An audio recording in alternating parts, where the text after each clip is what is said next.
All right, let's talk about Bijan Robinson. Who would have thought Bijan Robinson getting the football would be a good strategy for the Atlanta Falcons? He looked great out there, as expected. He's been very good this season, and we saw kind of him being that, central piece of the offense that they drafted him to be. The reality is, if you're drafting a running back to be a complementary piece and spending a top 10 pick on him, probably not worth it. If you're drafting him to be the guy in your offense, well, now the discussion begins, and now it's a debate as to whether or not it's worth it. But again, we're not here to talk about when he was drafted. We're here to talk about how well he played, because he played incredibly well. Starting off with this play, you see the blocking concept on the screen.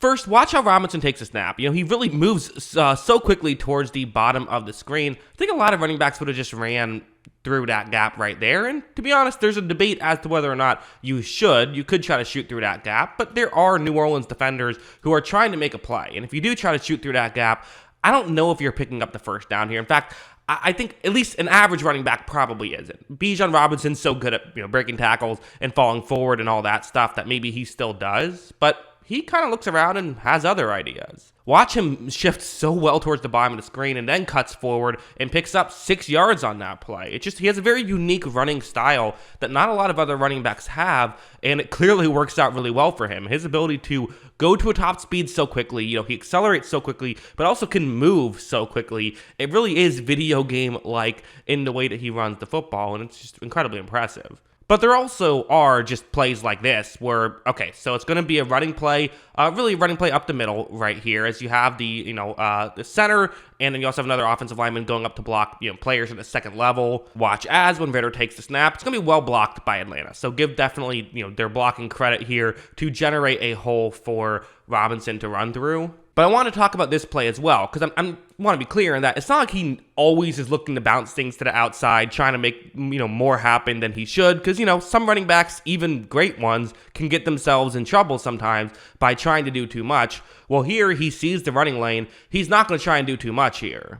Watch him shoot through that gap. Kind of a good push by an interior Saints defensive lineman at the last second causes Robinson to kind of bump into his own guy a little bit. Even with that, number 6 for New Orleans getting ready to come in and make a play. So, good job. You got what the offense gave you. Maybe you could hopefully fall forward, pick up the first down here, set up a 1st and goal. Well, actually, Robinson sidesteps him immediately and really doesn't get touched until he gets to the end zone on that play. Great stuff by him, great blocking, and again, these are the types of plays you want, especially in the red zone situation. I mean, being able to get touchdowns there is obviously really key for a running back, and the fact that he can make plays like that happen is very important. But also something like this is really important, and the other stuff will make the highlight reels, right? This play won't. This play is not a highlight reel level play. In fact, it's a bad play by the Atlanta Falcons. This play is not going to go the way they want it to. Where I've highlighted a New Orleans Saints player right here, as they're going to have, the Falcons on this play,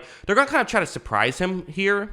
They're going to have, I can't quite make out the number. I'm not sure exactly who it is. I see it starts with an 8, so maybe it's Cordell Patterson. But, they're going to have someone, might be, McCole, Pruitt, whoever. They have a player who's going to move, kind of try and surprise the edge rusher here for New Orleans. But watch how, it just doesn't work. Good defensive play. You're in a bad spot here if you're Bijan Robinson. But there's 2 different kind of ways you can add value, right? You can add value with that last play of great blocked play and then making more of it. There's also, though, what if things go wrong? How can you minimize damage? At the end of the day, the way I view a running back is the offensive line gives you X yards expected on each play. So this play, the expected yardage totals is -3. How much more or less can you get than what the offensive line gave you? And as you see, watch him sidestep, jump forward, and gets back to the line of scrimmage.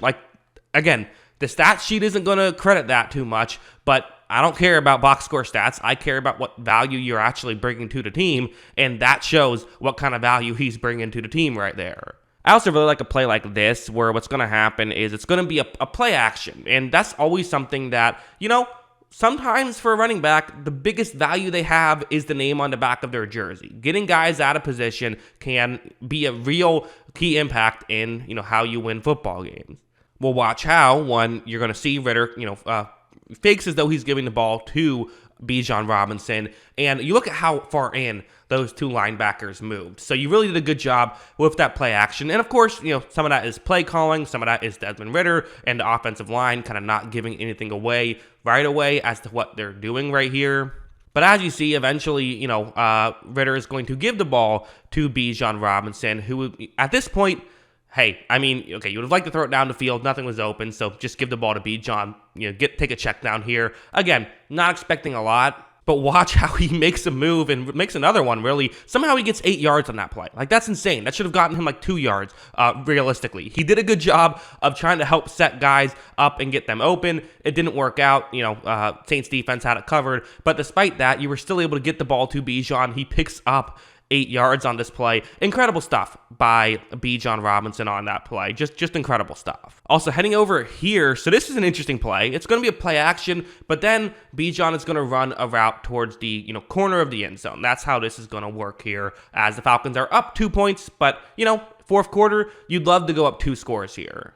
As you see, Bijan is going to, fake as though he's getting a handoff, runs a deeper route, and now you see a linebacker picks this up and is going to try and cover Robinson. So, okay, you see this. It doesn't seem like it's about to get wide open, right? Maybe there's a window. Ridder's going to look and throw, which makes sense, throw it to this area because it could get open.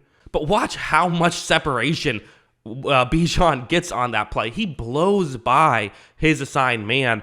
This is just incredible stuff from Bijan Robinson. So, again, he's incredibly valuable. What he can do to an offense is incredible. He adds a ton of value to his football team, and he's showing it on these plays, and he's showing it consistently. So yeah, definitely giving him a ton of carries, giving him the bulk of the carries is obviously going to be very good. Giving him a lot of playing time is what you want to see, because at the end of the day, for Atlanta, you're in a playoff spot right now. And I know you can say, you're probably just going to get smoked by Dallas when you get there. You know what? You want to get there. And you're playing Atlanta next week. Feels like, and then Tampa Bay the week after. Feels like having Bijan beat the offense is what realistically, to me at least, makes the most sense right here. I think that, it could go a long way.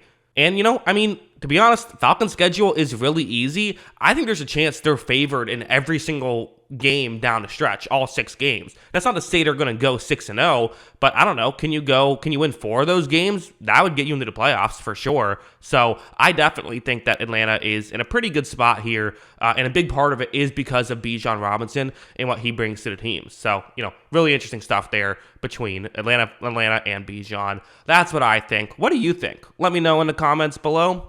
Always love hearing from you. And of course, as always, thanks for watching.